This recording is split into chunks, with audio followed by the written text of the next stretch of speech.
আমি 5,50,000 টাকা ছাড়ে দেবো। আচ্ছা, যদি কেউ আপনার এই গরু কিনতে চায় তাহলে আপনার সঙ্গে কিভাবে যোগাযোগ করবে? আমার মোবাইল নাম্বার দেওয়া আছে, মোবাইল নাম্বার হিসেবে যোগাযোগ করতে। মোবাইল নাম্বারটা যদি বলেন। 01773 63 13 54। সুপ্রিয় দর্শক, আমি এই মুহূর্তে আপনাদের সামনে দাঁড়িয়ে আছি বগুড়া সদরের জয় বাংলা হাট। এখানে আপনারা দেখছেন যে এই হাটে সর্বোচ্চ বড় এবং যে গরুটি তার নাম হচ্ছে বিশু। সেই বিশু হাট কাঁপাতে এসেছে। এখানে অনেক দর্শক আসছে, ক্রেতা বিক্রেতা আসছে, দেখছে এবং দাম দর করছে। তবে এখনও কিন্তু এই বিশু অবিকৃত রয়েছে। আমি একটু এই বিশুর মালিকের সাথে কথা বলবো, তিনি গরুটি কেমন দাম চাচ্ছেন এবং কি দামে হলে ছেড়ে দেবেন। ভাই, আসলে আপনার নামটা বলবেন? কই থেকে? মোহাম্মদ কামাল হোসেন, আমি আজাপুর ইউনিয়ন খামারকান্দি অনেক পাড়া থেকে। আচ্ছা, তো আপনার এই গরুর সম্পর্কে একটু যদি বলতেন, গরুর ওজন এবং কেমন? আমার গরুর ওজন 26 মণ, আর আমি দাম চাইতেছি 7 লক্ষ টাকা। আপনি কত হলে ছাড়বেন? আমি 5,50,000 টাকা ছাড়ে দেবো। ছাড়বেন। কতদিন হলে পালছেন? আমি গরু পালছি 3 বছর হচ্ছে। 3 বছর। এই 3 বছরে লালন পালন করতে যে গরুকে আপনারা কি খাওয়ান? আমি সাধারণভাবে, আমি কৃষক মানুষ, আমি সাধারণভাবে আমার দেশি যে খাবার, আমি দেশি খাবারই খাওয়াইছি বেশি। বিশু নামটি কেন রাখলেন? বিশু নাম রেখেছি, এরা বৃহস্পতিবারে জন্মগ্রহণ করেছে, এই জন্য বিশুর নাম রাখা হয়েছে। এই গরুকে লালন পালন কে কে করে? আমার 2 ছেলে আছে, 2 ছেলে লালন পালন করছে। তো আপনার এখন পর্যন্ত কি এই হাটে যে উঠাইছেন যে গরু কি মানে যাওয়ার সম্ভাবনা, বিক্রি হওয়ার সম্ভাবনা আছে কিনা? আজকের মনে হয় না আজকে বিক্রি হবে। আচ্ছা, তারপরেও আসলে এই আপনি কি এইভাবে কি গরু আরো পালেন?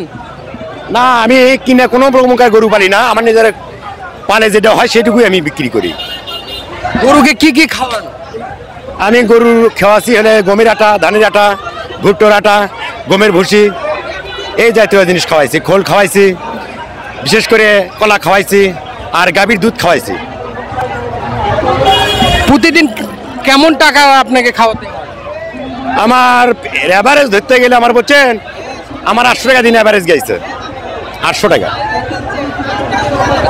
তাহলে যদি বিক্রি না হয় সেক্ষেত্রে আপনি কি করবেন? আর বিক্রি যদি না হয় আবার 1 বছর পালতে হবে। আচ্ছা, এটা কেন গরু বিক্রি হচ্ছে না? গরু নিচ্ছে না, হয়তো মানুষের সময় শর্টের সংকট আছে, এই জন্য হয়তো অর্থ কমে গেছে, এই জন্য বিক্রি হচ্ছে না। দর্শক, আপনারা দেখছিলেন যে আপনাদের সামনে যে আমি যে গরুটা আপনাদের দেখাচ্ছি, এই গরুটি কিন্তু এই বাংলা হাটে কিন্তু সর্বোচ্চ যে গরুটি, এই গরুটি তার মালিক কিন্তু অত্যন্ত যত্ন সহকারে তার নিজের সন্তানের মতোই কিন্তু এই গরুটি লালন পালন করেছে। তিনি আজকে প্রথম এই জয় বাংলা হাটে বিক্রির উদ্দেশ্যে বিশুকে কিন্তু নিয়ে এসেছেন। আলহামদুলিল্লাহ। হ্যাঁ, দেখছি। হ্যাঁ, দাম করেছি।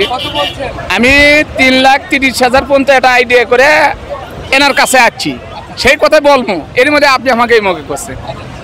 কি মনে হচ্ছে যে না, গরু খুব শৌখিন, খুব শৌখিন গরু। আপনি কত সর্বশেষ কত হলে নিতে পারবেন?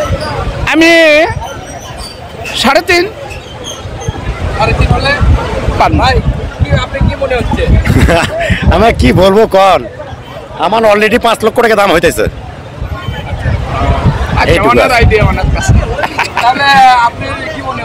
না, তাহলে আমি পাচ্ছি না, যেহেতু বেশি।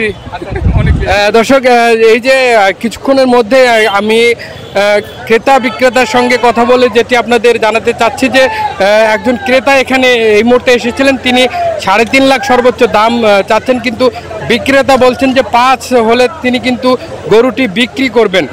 দর্শক, আপনারা যদি আমার এই ভিডিওর মাধ্যমে যদি আপনারা এই গরুটি পছন্দ হয়ে থাকে, যদি কেউ নিতে চান, অবশ্যই যোগাযোগ করবেন।